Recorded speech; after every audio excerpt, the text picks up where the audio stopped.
Bismillahirrahmanirrahim. A'udzu billahi minasy syaithanir rajim. Bismillahirrahmanirrahim. Wal 'ashr innal insana lafi khusr illa alladhina amanu wa 'amilus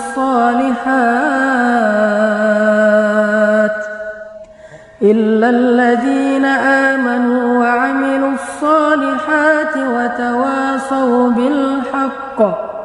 وتواصوا بالحق وتواصوا بالصبر صدق الله العظيم.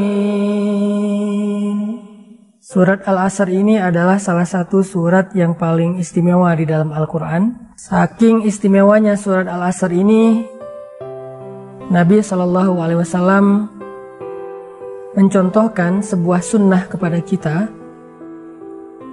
Apabila kita bertemu dengan saudara kita, teman kita, geng kita, kemudian kita duduk, ngobrol, nongkrong bareng dengan mereka, baik itu ngobrol tentang agama atau ngobrol tentang urusan dunia.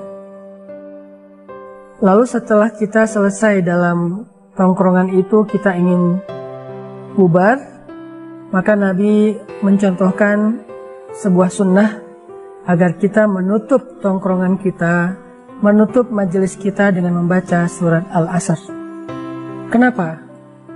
Kenapa di dalam sebuah majelis, baik itu majelis yang kopdar, kita nongkrong bareng, ataupun secara online seperti ini, kita dianjurkan untuk menutup majelis dengan membaca surat Al-Asr. Kenapa? Karena surat Al-Asr ini adalah sebuah nasihat dan pengingat buat kita semua tentang banyak waktu yang kita habiskan dalam sebuah tongkrongan itu mungkin secara sia-sia. Mungkin tanpa kita sadari tadi dalam sebuah obrolan kita sempat membicarakan aib orang lain, kita sempat berdusta secara nggak sengaja, kita sempat bersenda gurau secara berlebihan, kita sempat lalai dalam obrolan-obrolan yang kadang-kadang nggak bermanfaat.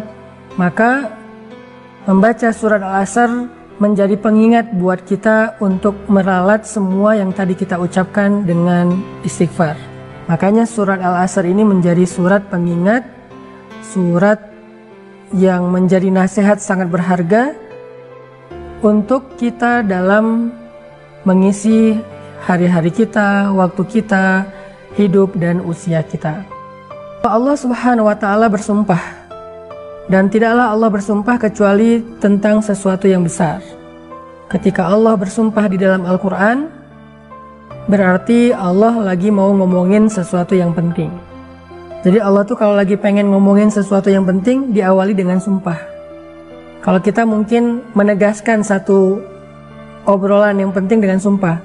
Sumpah, gue serius ngomong kayak gini. Sumpah ini beneran terjadi. Sumpah apa atau apapun lah bahasa kita untuk menunjukkan bahwa yang kita obrolin itu sesuatu yang benar dan penting. Allah bersumpah dengan waktu, wal asr, bahwa sesungguhnya innal insan, manusia, lafi khusr, benar-benar berada di dalam kerugian.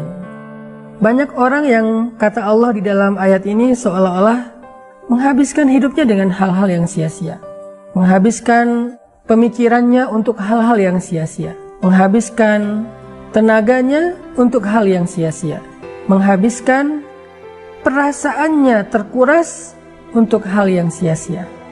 Jadi secara umum dasarnya kehidupan kita itu banyak sia-sianya. Coba renungkan hidup kita beberapa tahun ke belakang. Sebelum kita duduk dalam majelis ilmu kayak gini, sebelum kita mendengar nasihat-nasihat dari para ustadz atau ulama, coba renungkan kehidupan kita beberapa tahun ke belakang. Kayak gimana rasanya? Kita menjalani rutinitas kehidupan kita sehari-hari, tapi rasanya kayak lelah dan gak ada arti. Kita mencari uang, tapi kita nggak tahu buat apa. Kita berusaha mencari cinta, ingin mencintai dan dicintai, tetapi setelah kita mendapatkannya, kita ngerasa lelah sendiri. Kita mencari kesenangan ke sana kemari, tetapi semuanya seperti semu. Bahkan membuat kita semakin larut dalam dosa-dosa yang kita pikir dosa itu bisa membahagiakan kita. Yang kita pikir dosa itu bisa menyenangkan hati kita, ternyata semakin kita nambah dosa, semakin kita foya-foya, semakin kita merasa jenuh dan lelah. Kayak nggak ada rasa yang indah di hati kita, kecuali hanya sekedar kesenangan sesaat karena hawa nafsu. Itulah kehidupan kita secara nyata sebelum kita mengenal Allah. Sebelum kita mengenal Islam.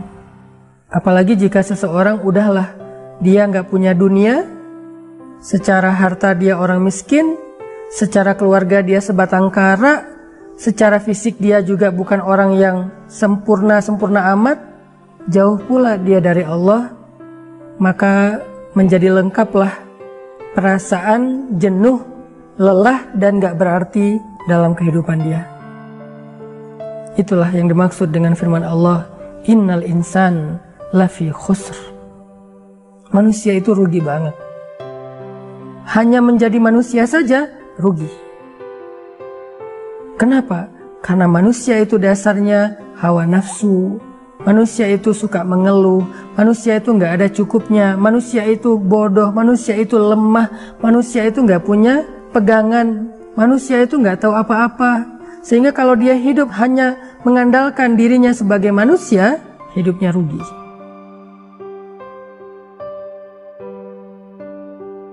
Kalau hidupnya hanya sekedar menjawab pertanyaan, wajar kan sebagai manusia saya pengen ini, saya pengen itu, saya pengen ini, saya pengen itu. Hidupnya rugi.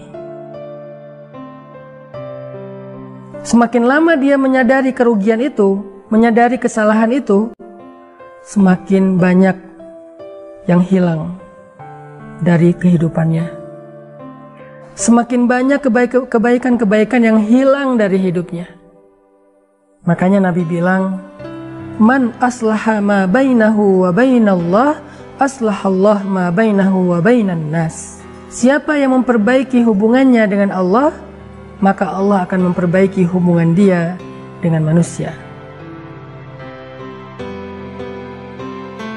Man aslaha sariratahu, aslahallah alaniyatahu. Siapa yang memperbaiki urusannya yang tersembunyi, yaitu imannya, hatinya, niatnya, rahasia dia dengan Allah, hubungan dia dengan Allah, maka Allah akan memperbaiki urusan yang tampak, yaitu hubungan dia dengan manusia.